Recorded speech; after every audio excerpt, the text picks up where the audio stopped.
Hello friends and welcome. I am so glad you joined me today because I'm very excited to participate in the Eyeshadow Tag Part 2, which was created by beauty YouTubers Samantha March and Allie Glines.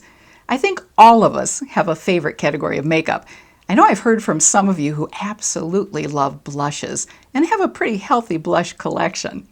Others of you are huge fans of highlighters, and many of you, like me, can't resist the siren call of a beautifully curated eyeshadow palette. And I think there are many reasons for this, and one of them is that a good eyeshadow completely changes our face by enhancing our eyes and drawing attention to them, and making them look larger. But I think there are other things that draw us to eyeshadow as well. For many of us, I think it unleashes the 5-year-old in us who loved that smell of a new box of crayons, or who loved to finger paint. Because after all, playing with eyeshadow gives us the opportunity to play with color, highlights, tones, and textures as really no other makeup category can. We can have some fun matching it to our clothing or wearing eyeshadow color that complements our eyes. In other words, for some of us, it offers a really fabulous creative outlet. And in some interesting recent research, women rated eye makeup as the #1 product that enhances other women's facial attractiveness. Before we launch into these eyeshadow palette tag questions, I am delighted to welcome back those of you who are returning friends, and also welcome those of you who are here for the very first time. This channel is all about helping those of us who are older learn the makeup tips, techniques, and products that help us look our best so we can feel our best. As a professional makeup artist who specializes in helping those of us over 50, it's my firm belief that we become more beautiful as we get older. But as we get older, many of us often feel less attractive. But by incorporating into our makeup routine the techniques that address some of the changes we're experiencing, we can truly go from good to gorgeous. So now let's have some fun with this tag that involves answering 11 different questions that are related to eyeshadow palettes. And I hope as we go along, you'll be thinking about what your answers would be to these questions as well. And by the way, I've included links to the videos on this topic created by Samantha March and Allie Glines in the description box below. The first question is probably the most difficult. It's, what is your all-time favorite eyeshadow palette? Well, for many of us, that's like being asked who our favorite child is. And I honestly have to pick two because they're favorites for two very different reasons. Now, I may not use this first palette the most, but if I make a decision about my favorite eyeshadow palette based on both my favorite color story and a really good formula, I would pick this Lush Life 12-pan palette from ColourPop.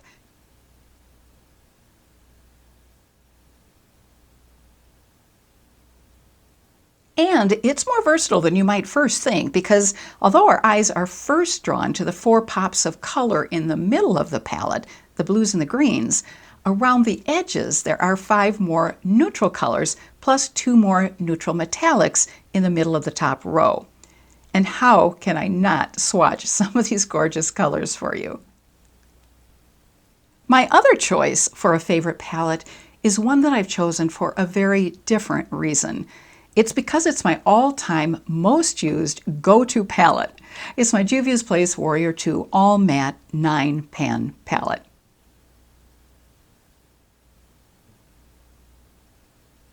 If I want to create a look that I can count on to look good, this palette is my always reliable choice because of the variety of neutral light to dark colors, the amazingly easy to blend formula, and the pops of color that can add some interest. I think I'm breaking all the rules of this tag here, but I also have to mention a runner-up because this runner-up palette is really a companion palette to my previously mentioned Lush Life palette. It's ColourPop's Cabana Club palette.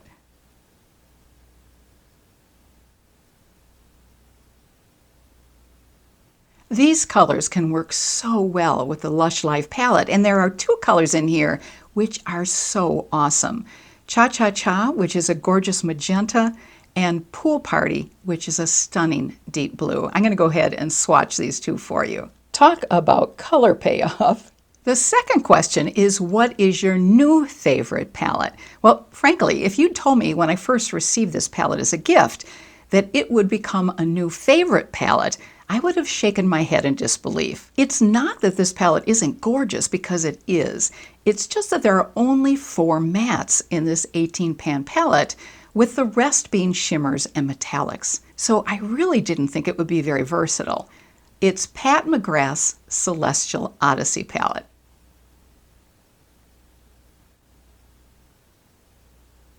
But it turns out that many of these shimmers and metallics are far more wearable than I would have first thought, and the formula is amazing. Let me swatch a few of these incredible colors for you. Question number 3 is, which palette do you keep for the memories? Well, it has to be my first Anastasia of Beverly Hills palette, the Modern Renaissance palette. Just the whole theme and approach taken with this palette makes it really special to me, since it's based on colors that were used by Renaissance painters. And why I don't use it more often is really a mystery to me, because the color story is really wearable. But I guess we tend to be drawn to the newest, shiniest eyeshadow launch. Mixed in with the more wearable shades are some stunning warm shades like Venetian Red, Love Letter, and Real Agar, which is an orange red. Here is Venetian Red, and Love Letter is just above it to the right. And here is that gorgeous orange red.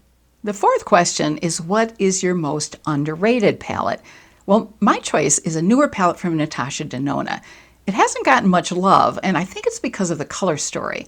I happen to love this color story, but I can understand why it would be a little jarring for some people.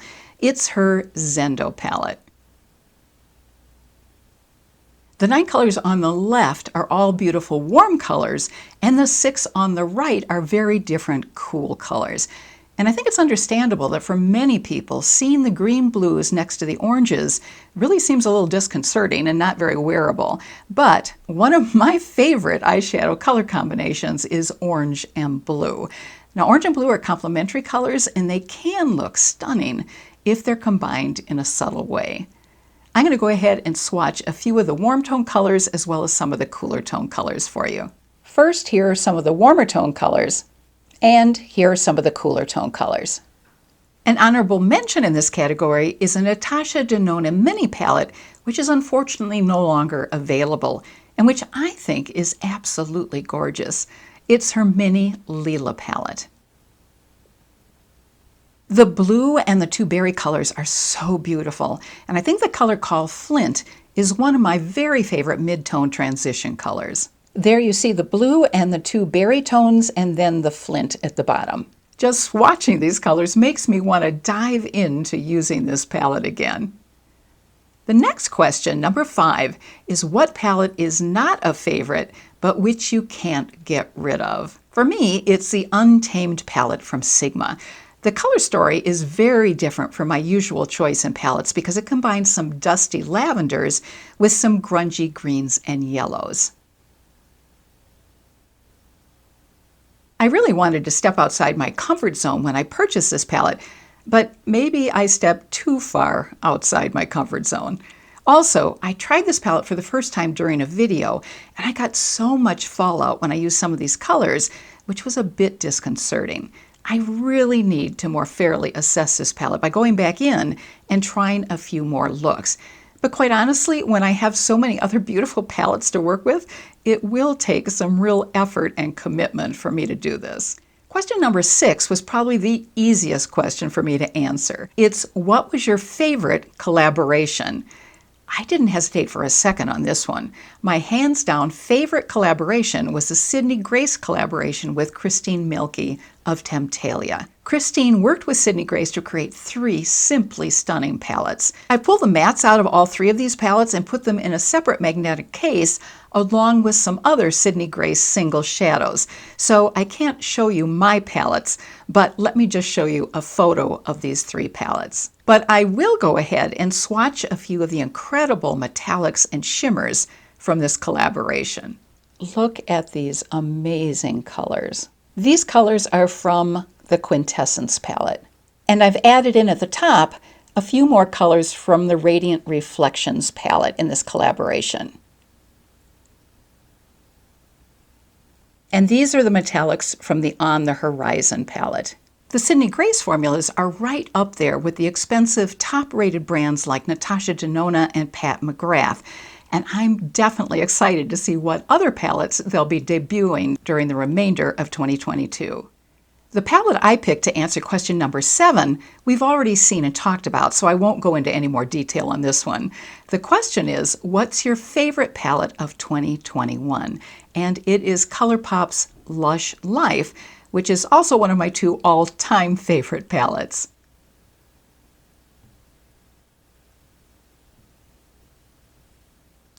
Question 8 is, which palette didn't you expect to love? Well, I did really expect to like this next palette, but I didn't realize how much I would come to love it. It's the Lilac You A Lot palette from ColourPop.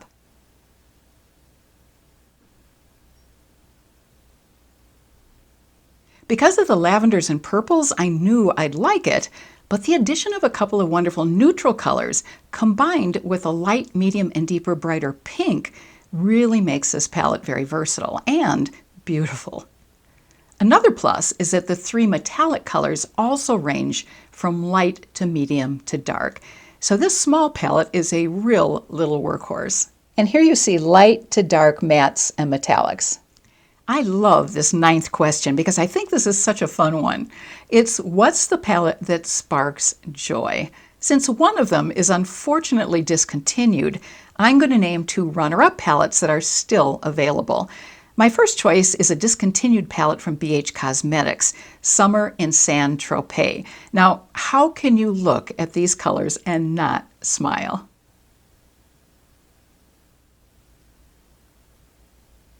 Plus, just thinking of spending a summer day in Saint-Tropez would automatically bring a smile to most of our faces. Let me swatch a few of these gorgeous colors. I have to say that the travel concept that BH Cosmetics came up with for a whole range of their palettes this past year was brilliant. There was Trendy in Tokyo, Lost in Los Angeles, and Hangin' in Hawaii, just to name a few. And one of the 2 runner-up palettes is from this BH Cosmetics travel collection. It's Passion in Paris.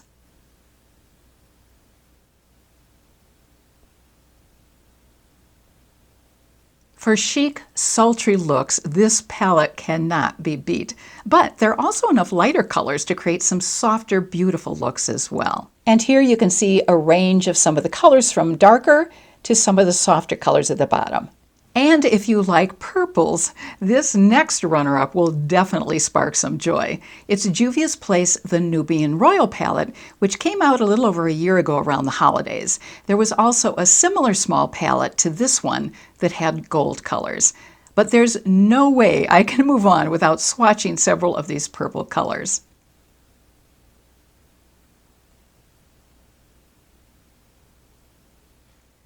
I think this next palette will really surprise you.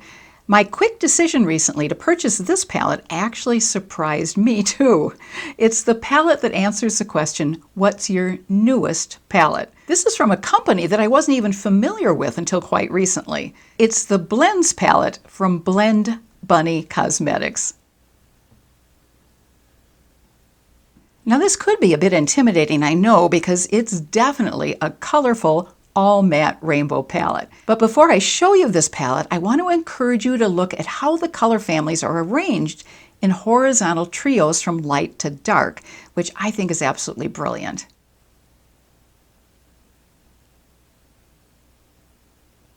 The arrangement of colors in this palette makes it so easy to figure out an eye look. And if you're interested in purples, you have a light, medium, and deep matte purple, and the same is true for greens, yellows, blues, browns, etc. It's the perfect palette to have on hand if you like creating a monochromatic look, or if you just need to have a palette that makes it easier to create a variety of different matte looks without having to puzzle over the layout of a palette that has a wide variety of colors in no particularly logical order. Maggie Jones, the founder of Blend Bunny, says that she created this palette because, And I quote here, "I was consistently sent eyeshadow palettes that felt very confusing and incomplete. I wanted to create a palette that I personally would grab over and over, a palette that had a complete gradient of shades for blending and that was laid out in a way that made sense." And that's exactly what she did with this palette. Number 11, our last question is, what's the first palette that you used in 2022? Well, this is an easy one because it was a Christmas gift and I couldn't wait to try it. Natasha Denona's most recent 15-pan retro palette. It features burgundy and mauve shades combined with gray browns, taupes, dusty roses, and vintage pinks. It's designed to be the retro version of the cult favorite Glam eyeshadow palette. There are definitely some beautiful shimmer and metallics in here, as well as light to medium to dark tones, which definitely make it more versatile than many other monochromatic palettes. Let's swatch just a few of these colors.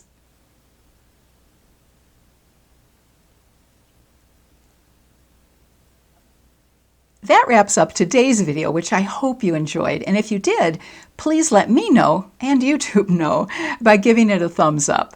And I hope some of these palettes and colors have inspired you to pull out some of your eyeshadow palettes and have some fun playing with them. And in the comment section below, I'd love to know some of your answers to any of these eye palette tag questions.